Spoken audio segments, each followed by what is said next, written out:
Live from the Cannon Valerie Baker studio at WHYY in Philadelphia, I'm Shirley Min. And I'm Delaware Public Media's Tom Byrne. You're listening to Ask Governor Meyer. This monthly program is a chance for Delawareans to hear directly from their governor and ask questions in real time. Delaware Governor Matt Meyer, thanks for joining us in studio. Thanks, Shirley. Great to be here.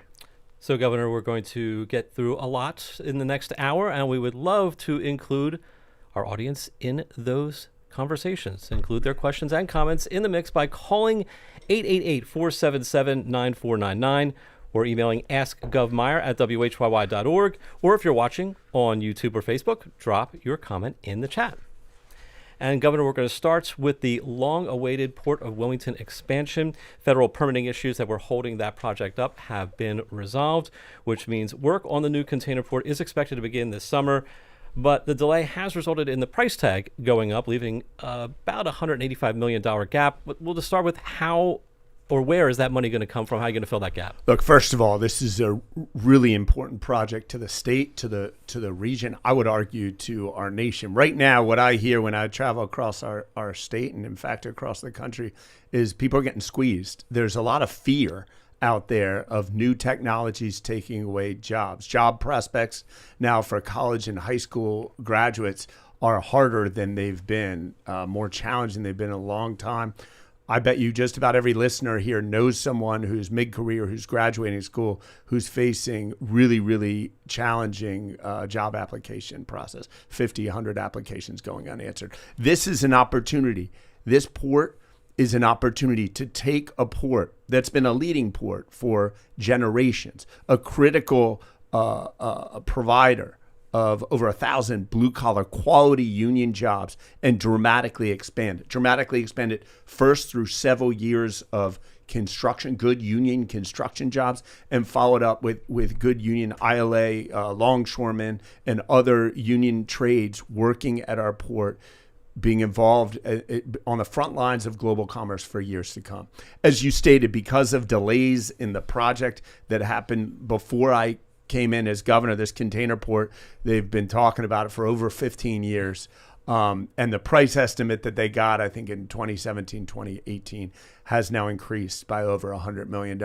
I've committed in the past to getting this done. We are still committed to getting it done. I assure Delaware taxpayers we are not going to foot every penny of the bill, of the additional bill, or the entire bill. And as we look at trying to find the resources to bridge the gap so we can build this vitally important infrastructure project for our region, we're going to make sure Delaware taxpayers are treated right. Will that involve the port operator instructor being part of the financing piece of the puzzle? Yes. And that's a situation you expect to be, like, I guess, negotiating over the course of time. Do you have a timetable for trying to lock down that funding? Soon, months, if not weeks. Okay. Well, the project's been in the works for years. It's faced multiple delays. Why should Delawareans believe that it's actually going to happen this time? Yeah, that's a fair question. I asked that myself. When I was a 6th and 7th grade math teacher, not too far from the existing Wilmington port, a lot of the families that I served, a lot of the children I taught had parents, aunts, uncles, cousins working at the port, and they were talking about it excitedly back then. That was over 10 years ago. And now, when I ran, I said, is this thing real? Because they've been talking about it for over 5 years. It is going to happen. On my watch, it will happen. One reason it's going to happen is we put the right people in the right places. We didn't just keep all the same old people in the same seats. We put new blood in, people with experience getting port deals done. And we've moved forward in my first 15 months in office faster than I think any governor can say. So we're confident it's going to get done. We're not out of the woods yet. There's a large, $600 million plus project is challenging to see to completion. But I assure the people of Delaware we will get this done. Okay, so the new port is expected to have this major economic impact. Tom, you want to pick it up from there? Yeah, so jobs are a big piece of the puzzle, as you mentioned, Governor, and we keep hearing the expansion will create about 3,000 direct jobs. During the Port Expansion Task Force meeting this week, the chair, State Senator Darius Brown, asked about plans to make sure Delawareans who want those jobs are ready to get them.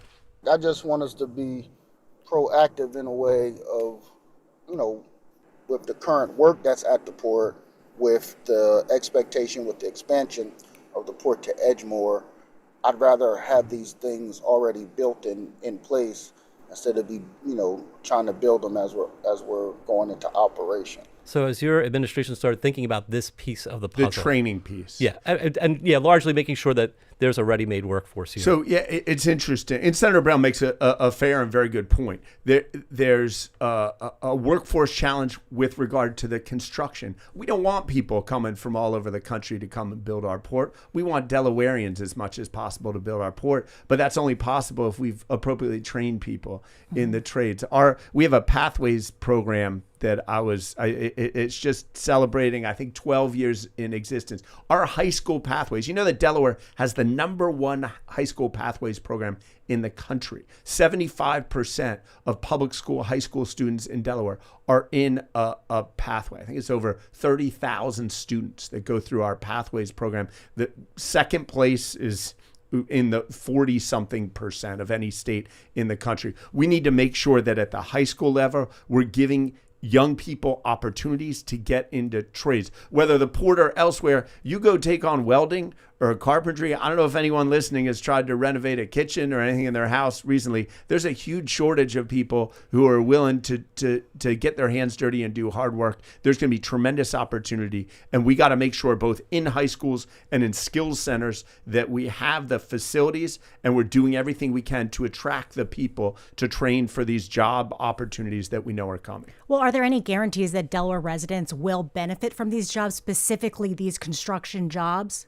Yeah, I don't think contractually there's any guarantee. Listen, the bottom line is Delawareans have to compete. We need to, if you're going to be a carpenter, if you're going to be a welder, if you're going to be a boiler maker or a mill worker, you got to study and you got to work hard and you got to go through an apprenticeship program, and you got to make sure that you are the best in your trade. It will not only benefit you in getting jobs at the port in Delaware, but it will benefit you to get jobs in the region as well. Governor, I do want to ask, because the major economic impact we're expecting is something that hasn't necessarily been updated in some time. The state auditor releasing a report last year when they audited the Diamond State Port Corporation. And one of the things that Lydia York, the state auditor, recommended was a new updated economic impact study of the Edgemore Port expansion. Have you considered delivering a new version of that report so people know what the real-time expectations are? Yeah, the Diamond State Port Corporation is not something directly under my control. I appoint members to the board. Our Secretary of State, who I appointed to her position, serves as the chair of the port. And I know they're looking at updating the economic impact statement. I know people like to see economic impact, but you got to understand these are all forecasts. If you did an economic impact statement in 2019 about 2020 or 2020, you would have been completely wrong because COVID came. If you would have done an economic impact statement a year ago about what happens in America in 2026, you probably didn't know we were going to war with Iran. You probably didn't know gas prices were going to spike. You'd be completely wrong. So I think it's important that we have some idea of what the economic impact in our region is, because that gives us a sense of what appetite we have for investment. But we have to be realistic that these forecasts are not 100% But people accurate. hear that 3,000 jobs and Right. things like that. And And they want to know that they want to know that's a real thing. Sure. That's fair. Suffice it to say that we have a major port now, our existing port, that is about 2 generations, 30, 40 years out of date. And we're going to have the latest, greatest technology there, and businesses will come as a leading mid-Atlantic port in the United States. Even though we have nearby port terminals in Philly and Jersey, you think that technology is going to give Delaware that edge? If you take a boat from Europe or Africa or the Middle East or Asia or Australia, and you want to come to the port of Philadelphia or the port of New Jersey, you'll get to the port of Delaware a day sooner, a day in, a day out. I don't know. If anyone knows a real estate agent, they always say location, location, location. Well, before we move on, I have to bring in a listener comment. Jack from Wilmington wants to know what assurances you can offer for residents nearby this port expansion. He's concerned about the prospect of, quote, hundreds of idling diesel trucks 24/7 at the port waiting to be loaded. What can you say to that? Yeah, no, it's a great question. One of my appointees to the port board, and I don't think this has been done before, was David Burt, who I know David Byrd. He's an attorney. I know him from his time working on land use boards for over a decade in Newcastle County. So we put people within the Port Management Board to make sure they're looking out for local residents and looking out for the environmental sustainability. When you make a $600+ million investment on a river that's critical environmentally, water, in terms of the water quality, the land quality, the air quality, we need to make sure we're preserving our environment for generations to come. And I've made a pledge to residents. I can't promise them that every single element they want of that port they'll be able to control, but we're going to work hard to make sure both their investment in their neighborhood is protected and they'll retain a high quality of life. And we think ultimately it's going to be really good for the surrounding neighborhoods in terms of demand to come and live near the port. So let's move on to jobs. First state's unemployment rate has been on the rise over the past 12 months. Latest numbers put it at 5.4%. That's a percent higher than the previous year and higher than the current national rate. Certainly 3,000 new port jobs could help that situation. But are there other things your administration is trying to do to drive unemployment down? Absolutely. What we're trying to do is in each of our core sectors have a number of major projects and also incentivize innovators to create. So if you look at the biotech sector, right? You have Merck, which last year announced a $1 billion investment. There was recently a $2 billion purchase of a Delaware startup. I think it's Civic. There are 4 or 5 other multi-million-dollar deals in biotech, while at the same time, we're making sure the Delaware Innovation Space, which is a collaborative effort of the DuPont Company, University of Delaware, and the state of Delaware, is providing appropriate incentives so that any innovator in chemistry or in biotech in the region is saying, when I start my company, I want it to be in Delaware. We have not been shy about sprinting forward to start the first medical school in Delaware. Now, the primary reason we're interested in starting a medical school is to satisfy a shortage of physicians and other medical nurses and PAs, other medical practitioners in our state that's providing long wait times and high cost. But it's also going to be a tremendous job generator for our region, an education institution like that. So similarly, we recently announced about a month ago with Senator Mansavinos an overhaul of our banking regulation in our state, something that has not been done until the early 80s. When it was done in the early 80s by Governor DuPont, what resulted was tens of thousands of banking jobs. We think there's a similar opportunity here if we look forward and say, hey, what is financial technology today? How do we build a regulatory system for that world? Well, on top of struggling to find work, a lot of Delawareans are saying that the unemployment filing system can be an obstacle. So in a subreddit about unemployment in Delaware, people wrote how it took anywhere from 2 to sometimes 4 months to get a check. And then when people call, they get lost in all of the automated phone menus. They rarely get to speak to someone. What is the standard turnaround time for processing these checks, or is this just how government works? Yeah, it is not how government should work. Let me be absolutely clear. Unemployment insurance in states across the country broke during COVID. The antiquated systems, sometimes little to no technology, or very often old technology, was not prepared for the tens of thousands, or in some state, millions of claims that suddenly came in. Delaware was among those states where it really broke. When I came in over a year ago, we were still trying to recover that with some cases that were over 6 months old hadn't been responded to. What we spent our first year doing was clearing the backlog. So the long 3-month, 6-month backlog have gone away. Since January, because they were focused on clearing the backlog, there's a new, smaller backlog. I was in a meeting last week where we're putting in place new technology, and we think in a matter of weeks, people are going to see a transformation in how that office operates. We have about a minute to go, but I want to bring in a caller. Betty from Milton is on the line. Betty, what's your question for Governor Meyer? Yes, I just want to say, first of all, I'm very proud of the way you've led Delaware in fighting back against the current administration and some of the things that they've done. My concern is about how misinformation, but in this case, altered history, is happening under this federal administration. And I'm concerned and wondering what you think Delaware can do about that, in addition to the many things that you have done to confront the things that they're doing. I'm thinking about the national park signage, government websites that have been scrubbed of information, and I expect in the future textbooks will be altered. Yeah, thank you, Betty. It is a very, very serious concern, and I appreciate the question. Look, for me, the bottom line is that in D.C., our federal government is not looking out for you, Betty, or for any of us. And in Delaware, we're determined to lead in a way that we are looking out for you. Part of that is telling honest and hard truths about our own history. We recently, Betty, as you probably know, launched the 250th anniversary celebration in Delaware. I know many during this time elsewhere in the country are trying to sugarcoat our history.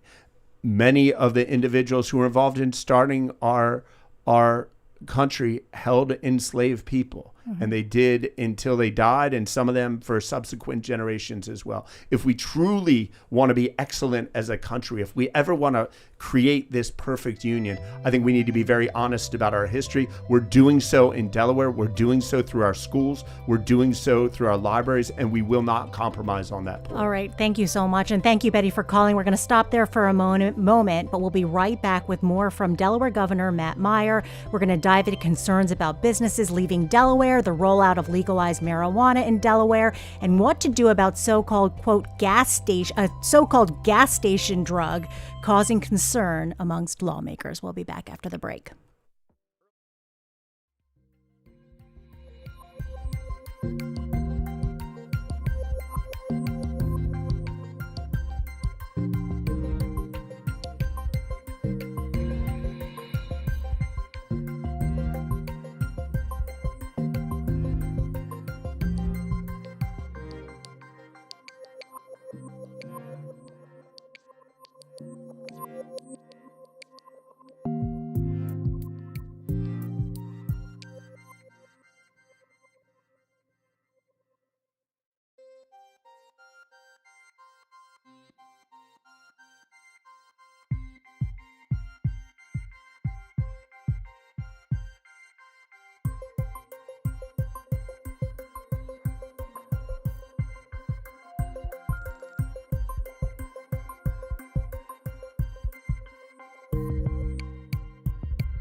You're listening to Ask Governor Meyer on WHYY and Delaware Public Media. I'm Shirley Min. And I'm Delaware Public Media's Tom Byrne. With us live in our Philadelphia studio is Delaware Governor Matt Meyer. He's taking questions from us and from you this hour. If you have a question or comment, email askgovmeyer@whyy.org or call in at 888-477-9499.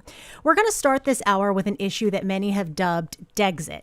In the last couple of months, several companies, including a pawn shop chain with a $9 billion market cap, filed to unincorporate from Delaware, and they're part of a larger trend. So, Governor, what do you say about lingering concerns about Delaware's reputation in the business world slipping?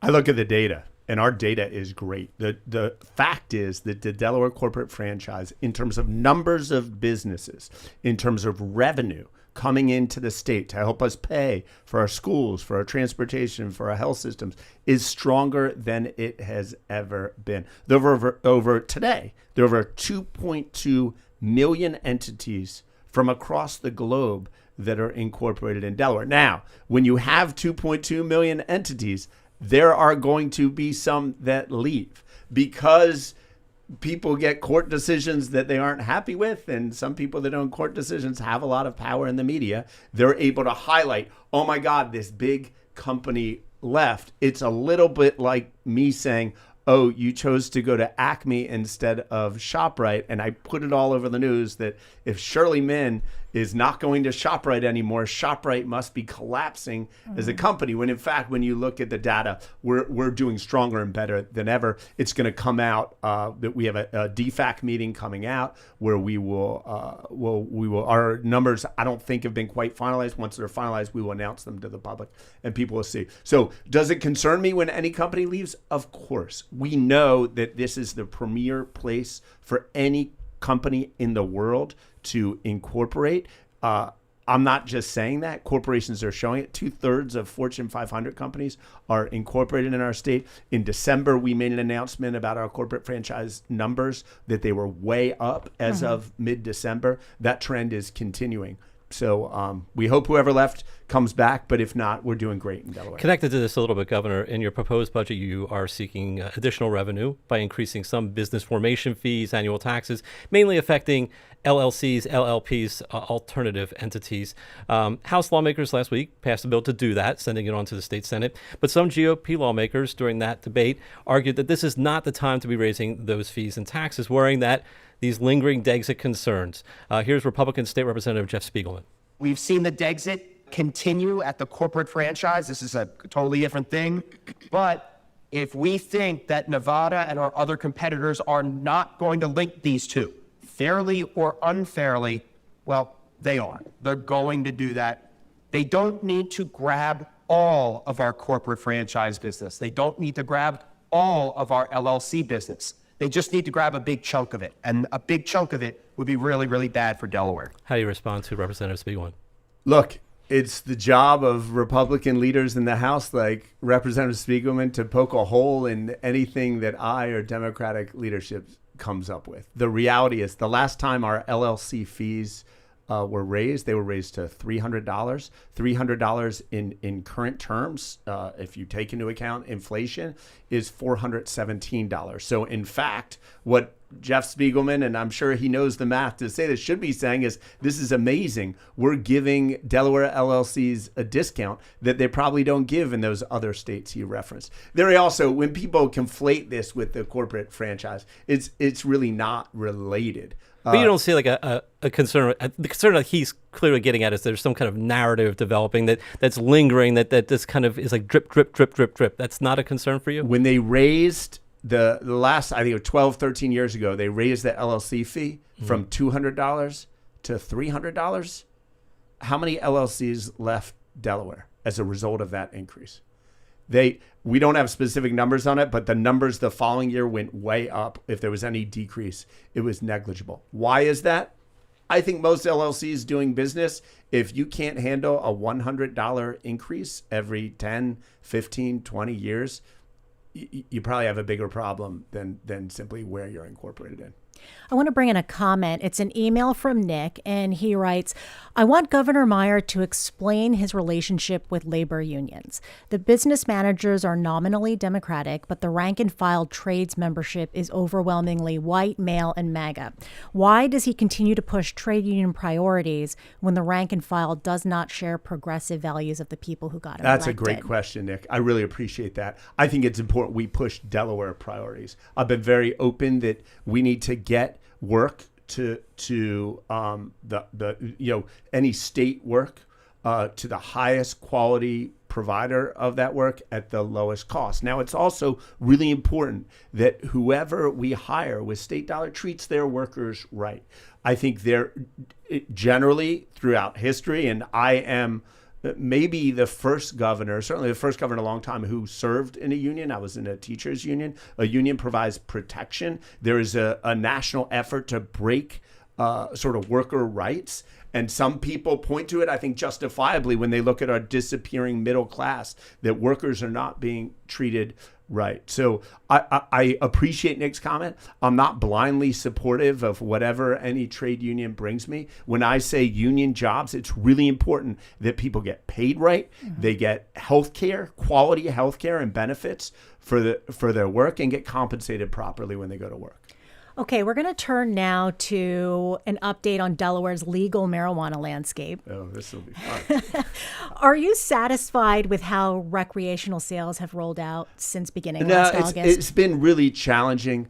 First of all, I'm proud. Recreational marijuana was talked about for years. I came into office, and within months, with the leaders, we brought in Josh Sanderlin from the private sector. Previously, our state government really looked at the legalization of marijuana as a public safety matter. I thought, hey, this is a great opportunity to create high quality jobs and an industry. It's been challenging for a few reasons. One is that it's hard to develop an industry when the federal government has all these restrictions. Now, we got some relief a little over a week ago, and I believe it was through an executive order of the president. Some of the banking regulations on marijuana businesses are being loosening. The reclassification of marijuana also helps. But it's challenging. It's a much more competitive environment for legalized marijuana, recreational marijuana, than it was when we started this conversation 6-7 years ago. A number of neighboring states, not including Pennsylvania, but a number of neighboring states like New Jersey do offer legalized recreational marijuana. We have our head down. We're working to make sure that we open up opportunities. There are stores open across our state, and we're working to make sure several more are open. Particularly, there's a provision of law that addresses social equity. There's a realization in Delaware that the prosecution of marijuana cases over the years was not equitable across race and class, and there's an attempt to address that, and I'm committed to making sure we see that through. Well, that brings us right to the next question. I mean, the social equity program under the new recreational marijuana program, it was designed to help people, as you said, who are negatively impacted by past marijuana laws. But recent reporting from my colleague Sarah Mueller highlighted that some applicants lost licenses after signing what the state calls predatory contracts with outside actors who were trying to take advantage of them. So what's going on here? Yeah, there was a predatory. One company went and was not really interested in social equity. It was interested in what we think is mistreating the social equity investors, and we pulled their licenses. We said, this is not what the program is about. We're going to get it right. Listen, a lot of things, when you start it and you start it big and you bold and you move forward, we're realistic and saying not everything will be perfect. We're making sure it's right. The key to me is, number one, we need to keep the public safe. There's concern, legitimate concern among people, including that the former governor had. I think a legitimate, heartfelt concern that we need to keep the public safe as we do this. I've emphasized very clearly that I think local jurisdictions need to retain some semblance of land use and zoning control to determine whether they want these stores in their neighborhood. But we also have to make sure that we're turning illicit dealers into legal, regulated, quality small businesses. And we're determined to see that through. Well, so the state had no other choice but to deny these licenses for some of these social equity applicants, right? And the thing is, though, that it ended up hurting the very applicants that the state was trying to help. And we have sound. We want to hear from one applicant, Jacqueline Lacey. The commissioner and the appeals commission, they all said that they're sorry I'm going through this. I was like, well, thank you. That's nice for your sympathy, but it doesn't fix what's wrong. Something's got to be done. So can the state do anything to help folks like Jacqueline Lacey who were kind of caught up in this? Absolutely. We're working with our marijuana commissioner to make sure Jacqueline Lacey and others similarly situated are treated right and get the opportunity to create the recreational marijuana business that is within the promise of the legislation. Okay. We're going to turn now to our Reporter's Notebook segment. This time we're going to hear from WHYY Delaware politics reporter Sarah Mueller. Hi, Governor. Like Pennsylvania and other states, Delaware passed a Clean Slate Act that requires law enforcement to automatically seal or expunge qualifying criminal records. But John Reynolds of the ACLU of Delaware says the State Bureau of Identification is dragging its feet. Delaware instead has not followed the best practices established in Pennsylvania instead had state police decide that they want to manually check every eligible record to confirm its eligibility, which is currently on track to take nearly 2 decades to clear just existing eligible cases. Pennsylvania cleared over 34 million cases in its first year of implementation, while Delaware has processed fewer than 27,000 since August 2024. My question to you is, will you push Delaware law enforcement to automatically expunge the records as required by the 2021 law? So we'd love for you to respond. Can you get Delaware State Police to be a yes on this auto expungement? I appreciate the question from Sarah and you, Shirley. It's reprehensible that in 2021 we passed a law to automatically expunge records, and here we are in 2026 talking about how it still hasn't gotten done. I'm committed to getting it done. You're going to hear more about this. Today's April 30th. By the end of May, you will hear more on that front. I don't like it when government does not act efficiently, and we're going to get this right. So we're going to turn now to a segment called Accountability Corner. And earlier this month, you made your nomination for Delaware's first Inspector General. Before we talk about your nominee, I want to note that you were very supportive of creating an IG for the state. What were the problems and concerns that made it clear to you that the state needed an Inspector General? All you got to do is read Delaware Public Media, or WHYY, to see that there are legitimate concerns about transparency in state government, I think in local government as well. Since I signed up for this career when I was a 6th and 7th grade math teacher, I came into office and I couldn't believe how hard it was for members of the general public to get basic information about how the county was spending their taxpayer money. We did something called open checkbook. There was no law requiring us to do it. Just an order saying we're going to put everything online so you can review, just like you go online to see your checkbook, your credit card statement, you can see how your taxpayer dollar is being spent. I believe that to my core. It's not about politics for me. It's about delivering basic government for people. I'm not going to go ahead and speculate. I'm not the Inspector General. I'm not going to go around and speculate about, what we're going to find under this rock or that rock. My job was to, in partnership with a committee that the legislation set up that included the Attorney General, cabinet secretaries, and members of the Senate and the House, to make sure we get someone really high quality. I think we've done that. One other quick thing. Done right, it's not just about uncovering wrongdoing and fraud. An Inspector General will create efficiencies. We'll see things that government is doing that's inefficient, potentially an expungement legislation that was passed, automatic expungement that was passed in 2021, and say, hey, it's 2026. You're not following the law, and will actually help us to move our government forward in a way that benefits all Delawareans. So with those things in mind, you tapped Robert Storch, who previously worked as an IG of federal agencies like the National Security Agency and the Department of Defense.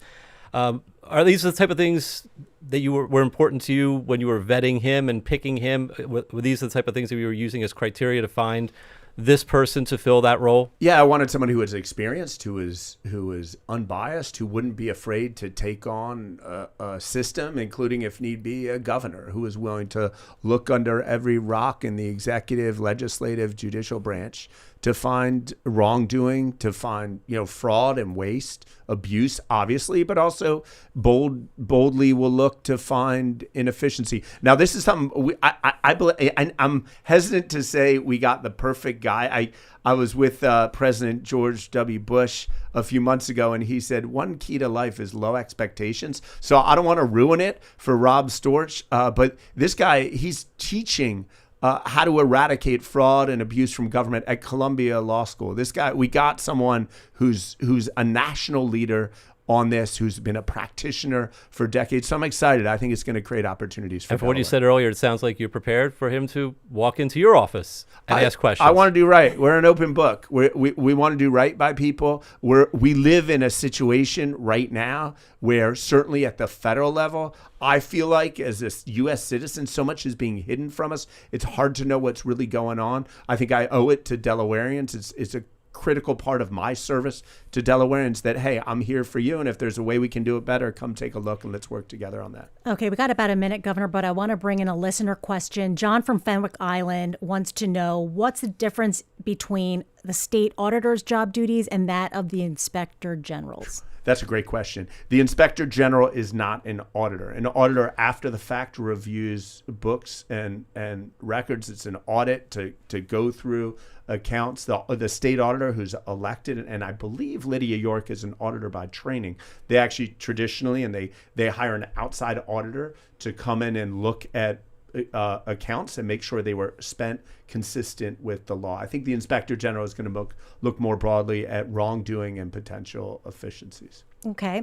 One more comment. Cassie from Lincoln wants to know about the Office of Suicide Prevention. You signed this into law last year. What's the status? Yeah. Hold on. Just one more thing on Inspector General. I think because it's a new office, I think it's going to take some time to figure out how those different offices, the state auditor, which is in our Constitution, the Office of Public Trust within our Attorney General's office, and the Inspector General, how they work in concert to make sure it benefits Delawareans. So I'm not saying we have an answer right now, but I think as time goes on, we're going to see that. Cassie's concerned about the Office of Suicide Prevention. The Office of Suicide Prevention is running. There is someone on my staff that's taken on that responsibility. I believe the leading cause, the leading crime associated, the leading incidence of gun violence is suicide. It's absolutely critical that we address its root causes. I know there are people across our community whose lives have been deeply impacted by suicide, and we owe it to them to make sure that we ultimately grow our Office of Suicide Prevention, get out into communities, do everything we can to address the mental health and other root causes of suicide. Okay, we're going to pause there for now. In just a moment, we will be back with Delaware Governor Matt Meyer, including his reaction to community concerns we heard on a reporting trip we took this week to Wilmington. This is Ask Governor Meyer.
You're listening to Ask Governor Meyer on WHYY and Delaware Public Media. I'm Shirley Min. And I'm Tom Byrne. Joining us this hour live is Delaware Governor Matt Meyer, and it is not too late to join the conversation. Email askgovmeyer@whyy.org or call us at 888-477-9499.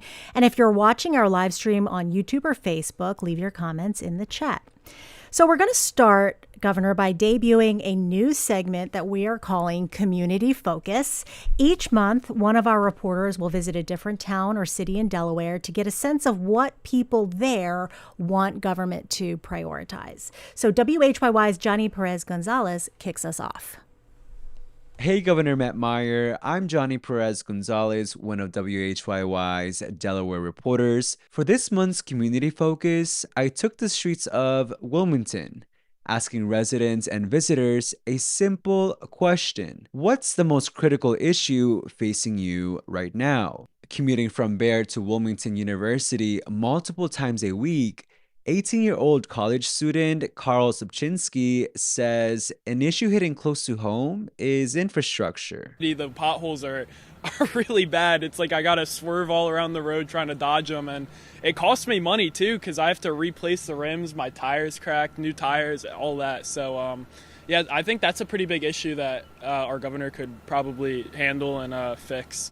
Standing outside the Wilmington Public Library, 60-year-old Leon Dorsey shared concerns about public safety. The cops are trying to force it, but they're not doing what they're supposed to do. I prefer they bring in the state boys because it's too much of the shooting and stuff. It needs to stop. And next, we heard from Corinne Salvamini, a lifelong Wilmington resident who raised concerns about immigration enforcement and what it means for workers in Delaware. I am concerned about the reports of the state giving employment records to ICE. I think that's really problematic. Part of labor history in Delaware, we've always been very pro-worker, pro-labor, and to put these workers at risk, I think, is not fair or part of what the American dream is about. From the city of Wilmington, I'm Johnny Perez Gonzalez with this month's Ask Governor Meyer Community Focus. So, Governor, we're going to take these one at a time. One, can you tell us how your administration is handling aging infrastructure in Delaware, what you can do so that Carl doesn't have to replace his rims so often? Absolutely.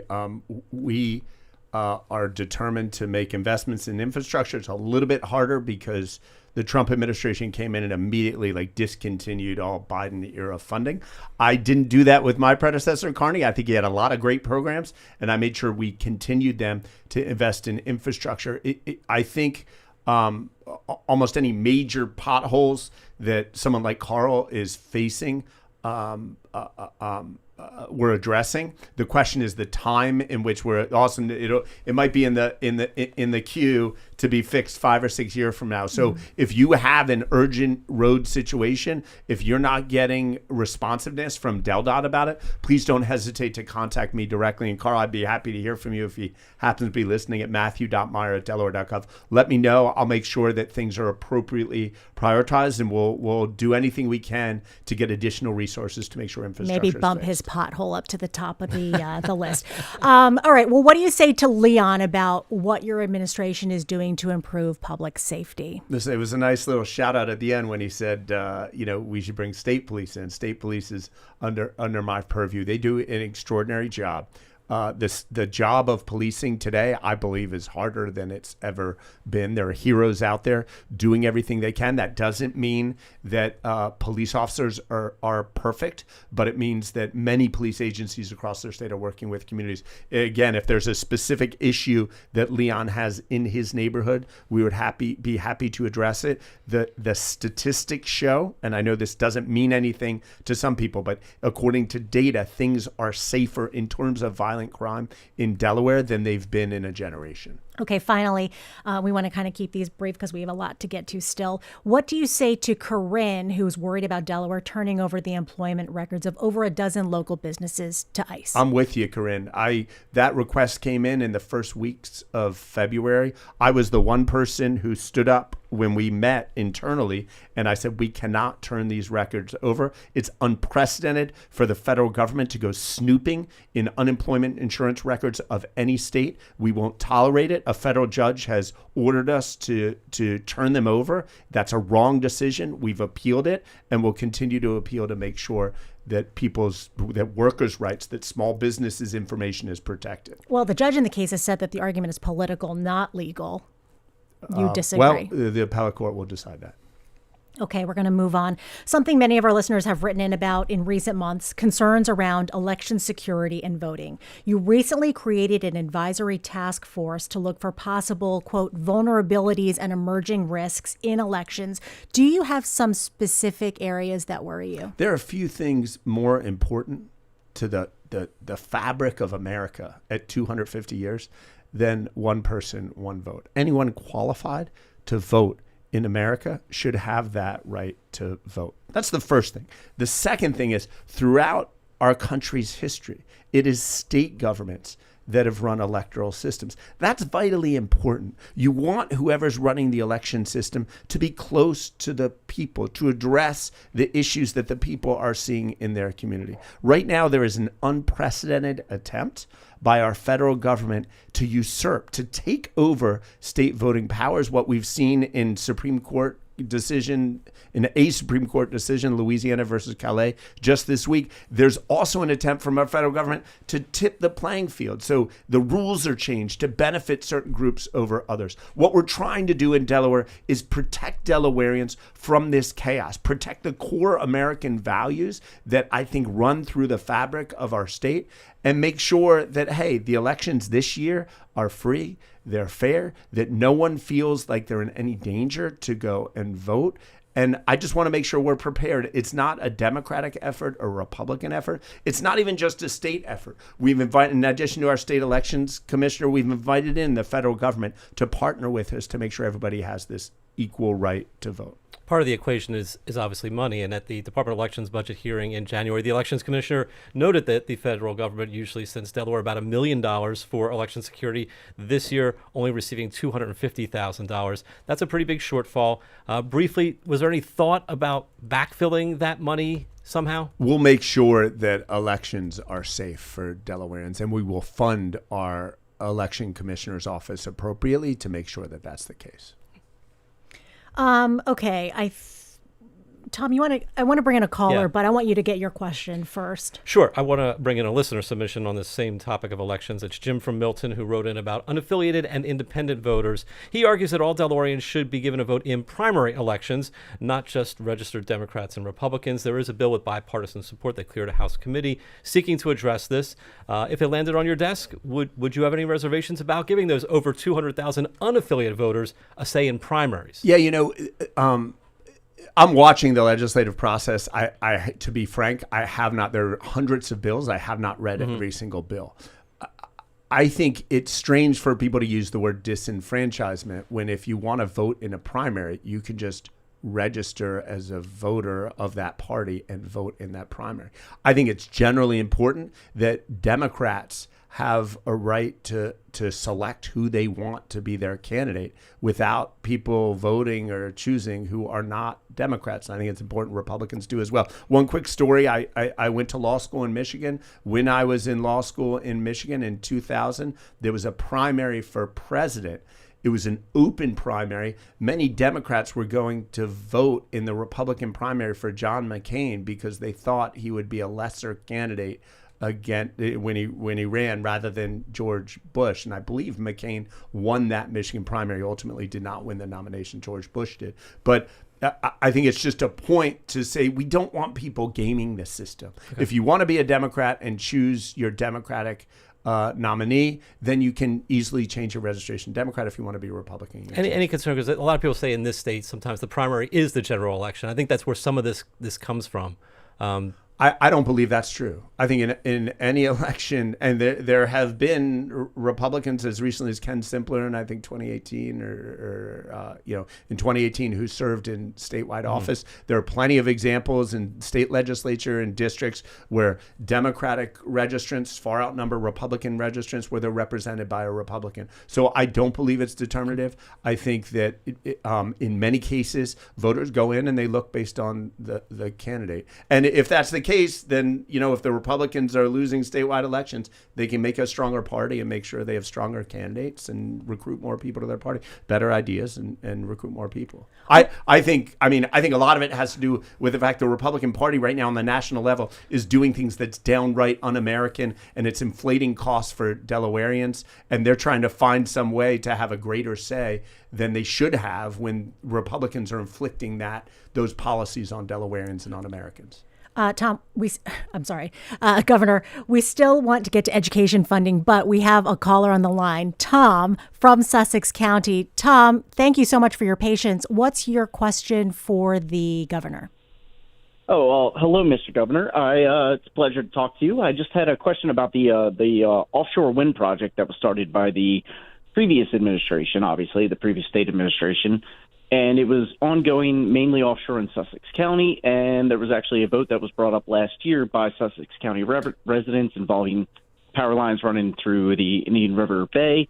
And the county voted against moving forward with the project. And the state decided, yeah, we're going to ignore that and just do it anyway. And it was actually the Trump administration, which we're not going to argue about them, trust me, but shot it down. And then I believe I heard recently that the state decided, yeah, we're going to keep going anyway and just find a new contractor. Why would you want to go against the residents of Sussex County who are impacted by this? And Sussex County is a heavy tourist destination for the beaches. If the wind project is so important, just put it in Newcastle or Kent County. I'm sure there's a wind penalty for being in the Delaware Bay, but they're the people who want it. Why not just try to put it there? We have an energy crisis in America, and we have an energy crisis in Delaware. Delaware families across our state are seeing it in their monthly bills. There are a number of reasons for this energy crisis, but no reason is larger than the fact that Delaware does not generate much electricity. I've been very clear that we need to invest to make sure we have wind generation, solar generation, nuclear generation, combined cycle gas generation. That is a state policy, state energy policy in collaboration with the federal government. The counties and sometimes towns, their role in energy is zoning and land use permitting.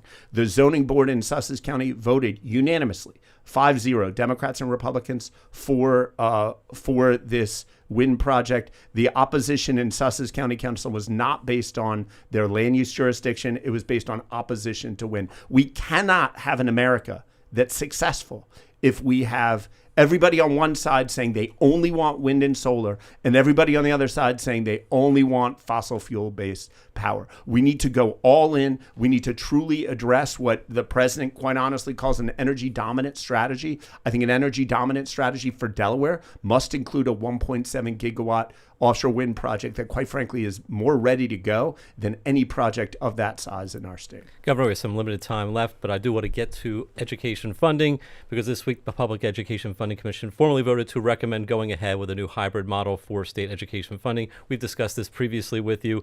We also learned this week, though, that the commission expects implementation to initially cost $150 to $200 million. How does that work in terms of absorbing that cost and making sure that the state has the money to make this work properly from the get-go? Look, the bottom line is we need to educate our kids and we need to fund the education of our kids equitably. It's really important with additional funding that we in the state and the public gets additional accountability. There's a loss of faith right now in some communities across our state that when we add dollars into our education system, we're not getting the return on performance that we deserve. What I mean by that is if we're paying more per student for your child's education, you should see that in the performance of your student in school, in the reading at third grade, the level at which students read, the proficiency level, the level at which students do math. The bottom line, so here's the sort of punchline. And as a teacher, dollars matter. They're really important, but dollars aren't ultimately going to determine whether we're successful or not. They're a prerequisite. We need to get that right, but we got to make sure we're using those dollars right. We're getting those dollars into the classrooms that need them most. Okay, we're going to leave it there. Want to just mention that the governor is wearing an orange tie and orange sneakers for the Flyers. So let's go Flyers. Go Flyers. Ask Governor Meyer is produced by Hazel May Bryan with help from Paige Murray Bessler. Tina Calicay and Diana Martinez are our technical engineers. Thank you to WHYY's Sarah Mueller and Johnny Perez Gonzalez, and to Delaware Public Media's Ben Taboutier and Thomas Terry. Kevin McCory is our executive producer. Joan Isabella is our audio general manager. And we thank you, Governor Meyer, for being with us tonight. Thank you so much. Go Sixers. I'm Tom Byrne from Delaware Public Media. And I'm Shirley Vin. Thank you so much for joining us.